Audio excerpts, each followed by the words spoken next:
Hi అండి, అందరికీ happy Sunday specials ఏం చేసుకున్నారు మీ ఇంట్లో? మా ఇంట్లో స్పెషల్ వచ్చేసి ఈరోజు రాగి సంగటి నాటుకోడి పులుసు అయితే చేస్తున్నాను అనమాట. ఫస్ట్ టైం ట్రై చేశానండి, చాలా బాగా కుదిరిందనమాట. స్టెప్ బై స్టెప్ నేను ఎలా చేశానో అలానే చేయండి, చాలా ఈజీ ప్రాసెస్ ఉంటుంది. మనమైతే చాలా ఈజీగా చేసేసుకోవచ్చు అనమాట. ఫస్ట్ అయితే చికెన్ అయితే నీట్గా కడిగేసుకోవాలి. ఇది వచ్చేసి నాటుకోడి అనమాట. కడిగేసుకున్న తర్వాత ఇంకా నెక్స్ట్ అందులోకి ఉప్పు అలాగే పసుపు వేసేసి కలిపి ఒక 10 నిమిషాలు పక్కకు పెట్టేసేయాలండి. నీచు వాసన అనేది రాకుండా ఉంటుందన్నమాట. ఇంకా ఒక 10 నిమిషాలు పక్కకు పెట్టేసిన తర్వాత వాటర్ వేసేసి నీట్గా కడిగేసి చికెన్ అయితే పక్కకు పెట్టేసుకోవాలండి. ఇంకా నేనైతే మసాలా ప్రిపరేషన్ చేస్తున్నాను. ఈ మసాలా చాలా ఇంపార్టెంట్ అనమాట. ఈ నాటుకోడి పులుసుకి అయితే చాలా టేస్టీగా ఉంటుంది. ఈ మసాలా వల్ల అయితే చాలా టేస్ట్ వస్తుందండి. ఇంకా నెక్స్ట్ స్టవ్ ఆన్ చేసేసాను కదా, ప్యాన్ పెట్టేసుకొని దీంట్లోకి అయితే ధనియాలు యాడ్ చేస్తున్నాను. మనం ఇప్పటికిప్పుడు మసాలా చేసుకొని ఏ కర్రీ చేసుకున్నా చాలా టేస్టీగా ఉంటుందన్నమాట. అలాగే ఇందులోకి ధనియాలు, లవంగాలు, దాల్చిన చెక్క, యాలకులు అలాగే కొన్ని మిరియాలు కూడా వేసేసుకుంటున్నాను. ఇలాగ అన్నీ ఒక 4-5 వేసేసుకోండి. ఎందుకంటే ఎక్కువ ఘాటున్న కర్రీ అనేది టేస్ట్ బాగోదు కదా, మన కర్రీకి సరిపడా అయితే వేసేసుకోవాలన్నమాట.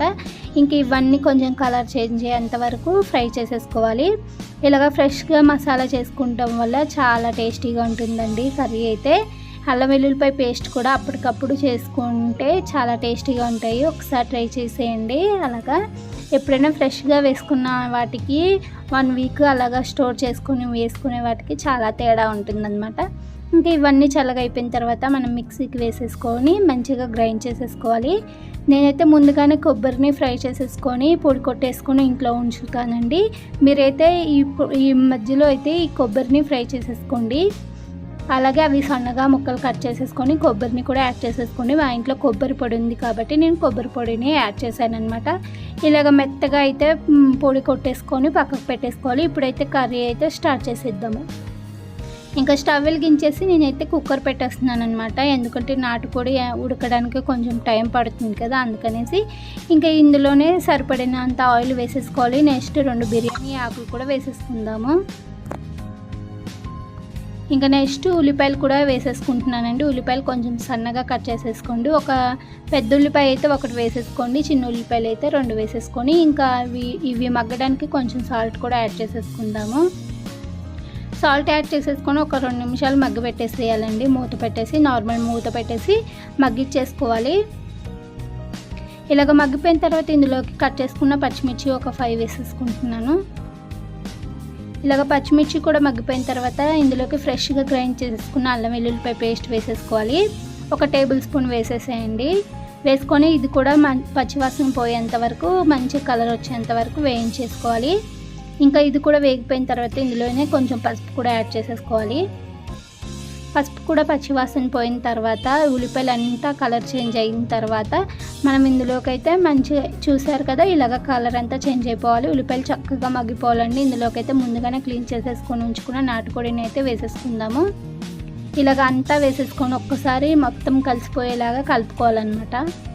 అల్లం వెల్లుల్లిపాయ పేస్ట్ మొత్తము ఈ మాంసానికి పట్టాలన్నమాట. ఇంకా నీట్గా కలుపుకున్న తర్వాత మూత పెట్టేసి ఒక 2 నిమిషాలు ఆయిల్లో అయితే మగ్గిచ్చేసేయాలి ఈ మాంసాన్ని మొత్తము. అలా అయితే నీచు స్మెల్ అనేది రాకుండా ఉంటుందండి. ఇలాగ మగ్గిపోయిన తర్వాత ఇందులోకి సరిపడినంత కారం వేసేసుకోవాలి. మీ టేస్ట్కి తగ్గట్టు వేసేసుకోండి. అలాగే సాల్ట్ కూడా యాడ్ చేస్తున్నాను. సాల్ట్ ఇందాక మనం ఉల్లిపాయలు మగ్గించేటప్పుడు కూడా వేసాం కదా, చూసుకొని వేసుకోండి. అలానే ఇందులో సన్నగా కట్ చేసుకున్న కొత్తిమీర, పుదీనా కూడా యాడ్ చేసేస్తున్నాను. అలాగే ముందుగా గ్రైండ్ చేసేసుకున్న మసాలా ఉంది కదా, కొబ్బరి ధనియాల మసాలా, ఆ మసాలా కూడా వేసేసుకోవాలి. ఇందులోకి వేసేసుకొని అంతా కలిసిపోయేలాగా కలిపేసుకోవాలండి. ఇలాగ మొత్తం కలిసిపోయేలాగా కలుపుకొని ఒక 2 నిమిషాలు కుక్కర్ మూత పెట్టేసి ఉడికిచ్చేసేయాలి. దీనికి రబ్బర్ అను అలాగే విజిల్ అయితే తీసేసి నార్మల్గా పెట్టేసేయండి మూత. ఇంకా పెట్టేసి ఒక 10 నిమిషాలు మగ్గిపోయిందంటే చక్కగా ఉడుకుతుందండి. ఆయిల్ అంతా కొంచెం పైకి వచ్చేస్తుంది అనమాట. చూస్తున్నారు కదా, ఇలా వచ్చేస్తాయి అన్నమాట. వాటర్ అంతా పైకి వచ్చేస్తాయి. ఇంకా నెక్స్ట్ ఇందులోకి మనకి గ్రేవీకి సరిపడినంత వాటర్ వేసేసుకోవాలి. మనం కర్రీ గ్రేవీ ఎంత కావాలనుకుంటున్నామో అలా వేసేసుకోండి. వేసేసుకొని సన్నగా కట్ చేసుకున్న కొత్తిమీర పైనుంచి ఒకసారి వేసేసుకోవాలి. వేసేసుకొని ఇప్పుడైతే విజిల్ పెట్టేసి మూత పెట్టేయండి. ఒక 3 విజిల్స్ వస్తే చక్కగా ఉడికిపోతుందనమాట. మీ కుక్కర్ కెపాసిటీని బట్టి విజిల్స్ అయితే పెట్టేసుకోండి. అలాగే మాంసం ముదురుగా లేతగా కూడా ఉంటాయి కదా, దాన్ని బట్టి అయితే మీరు విజిల్స్ అయితే పెట్టేసుకోవాలి. నేను 3 విజిల్స్ పెట్టానమాట. చాలా చక్కగా ఉడికిపోయింది. చూస్తున్నారు కదా ఎంత బాగా ఉడికిపోయిందో. ఒకసారి మనము కలిపేసిన తర్వాత ముక్క అయితే పట్టుకొని చూద్దాము ఎంత మంచిగా ఉడికిందో లేదో చూసేయండి. ఉడకకపోతే మళ్ళీ ఒక విజిల్ పెట్టేసుకోవచ్చు. నెక్స్ట్ దీనికి కాంబినేషన్గా అయితే రాగి సంగటి చేస్తున్నాను అనమాట. చాలా సింపుల్ ప్రాసెస్ అండి, చాలా టేస్టీగా ఉంది. రాగి సంగటిలోకి చికెన్ కర్రీ, అది కూడా నాటుకోడి పులుసు కదండి, బాగుందనమాట. ఫస్ట్ అయితే 1 కప్పు రైస్ తీసేసుకొని కడిగేసుకొని వాటర్ పోసేసుకొని పక్కకు పెట్టేసుకోండి. సేమ్ కప్తో అయితే రాగి పిండి తీసుకున్నాను, అది కూడా 1 కప్ పక్కకు పెట్టేసాను. నెక్స్ట్ స్టవ్ వెలిగించి ప్యాన్ పెట్టేసి సేమ్ కప్తో మనము 2 కప్స్కి 4 కప్స్ వాటర్ అయితే వేసేసుకుంటున్నాను. రైస్ 1 కప్పు అలాగే పిండి 1 కప్ కాబట్టి 1:2 రేషన్లో అయితే 4 కప్స్ వాటర్ అయితే వేసేసుకుంటున్నాను. వాటర్ అంతా మరిగిపోయి అందులో సాల్ట్ యాడ్ చేసేసాను. నెక్స్ట్ అందులోనే నానబెట్టేసుకున్న బియ్యం కూడా యాడ్ చేసేసుకోవాలి. ఇంకా బియ్యం అయితే చక్కగా ఉడికిపోవాలండి. రైస్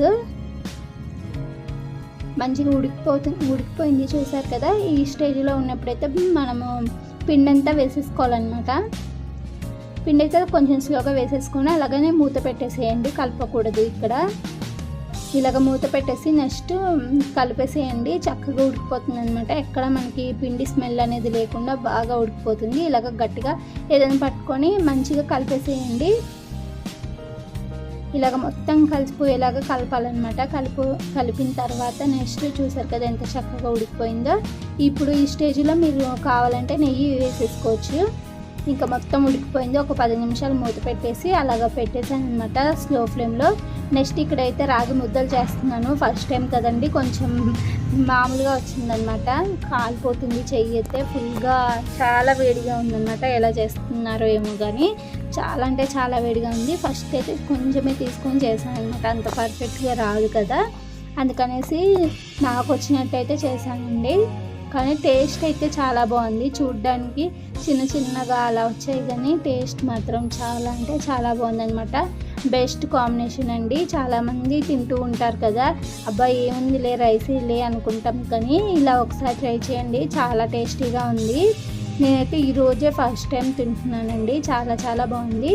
ఇంకా నెక్స్ట్ మేము 4 ఉన్నాం కాబట్టి 4 ముద్దలు అయితే వచ్చాయన్నమాట నేను చేసిన క్వాంటిటీకి అయితే. అవి కూడా 2 చిన్నగా 2 పెద్దగా అలా వచ్చాయన్నమాట. లేదు ఇలాగ కాలుతుందంటే ఒక బౌల్లో పెట్టేసి కొంచెం నెయ్యి అప్లై చేసేసి ఇలాగ మనం చేసేసుకున్నా వచ్చింది అనమాట. అలా అయినా చేసేయండి, ఇలా అయినా చేసేసుకోవచ్చు. చూసారు కదా చక్కగా చేసేసాను. ఇంకా దానిపై నుంచి నెయ్యి వేసేసుకొని నెక్స్ట్ చికెన్ కర్రీ వేసేసుకొని తింటే చాలా అంటే చాలా టేస్టీగా ఉందండి. చాలా బెస్ట్ కాంబినేషన్ అనమాట. అందరూ అందుకని పడి తింటూ ఉంటారు.